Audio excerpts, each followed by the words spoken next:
Le 23e jour du 2e mois, un serviteur noir d'un pays chrétien vint en visite.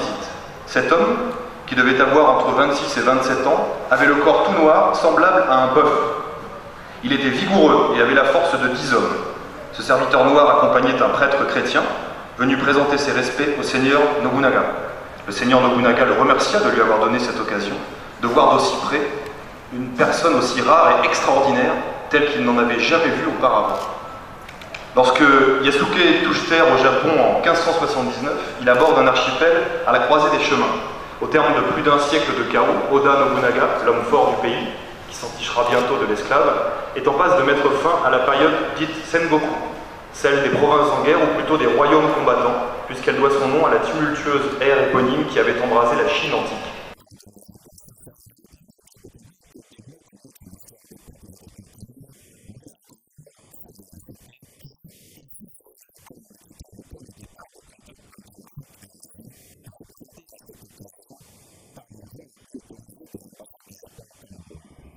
Au Cameroun, ce n'est pas beaucoup de cas qu'on peut présenter à notre histoire et notre culture.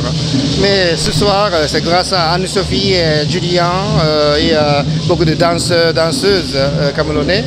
Alors, donc, moi, je suis très heureux parce que notre histoire, c'est très compliqué. Et parce que le Japon, il n'y a pas beaucoup de documents laissés en Afrique sur la présentation sur le Japon et sur l'histoire, surtout le Moyen-Âge.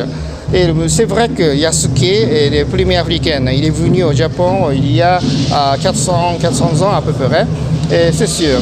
Mais c'est une histoire, mais histoire cachée. Alors donc cette fois-ci, on peut révéler, on peut faire connaître notre histoire, une petite histoire, mais c'est très important parce que c'est le premier contact du Japon et l'Afrique. Une ouverture en fait sur une autre culture, mais en fait une culture qui est déjà largement connue. Mais j'ai eu l'impression qu'il y a une espèce de rapprochement entre la culture asiatique et africaine, et on a essayé en fait d'offrir un événement qui puisse allier les deux. Et puis de rendre hommage également au personnage Yasuke, qui est quand même un esclave qui a parcouru le monde pour rencontrer son destin et devenir samouraï. C'est quand même une histoire épique qui est assez incroyable. Et il nous paraissait intéressant à la fois de lui rendre hommage et en même temps de pouvoir permettre aux gens de le découvrir.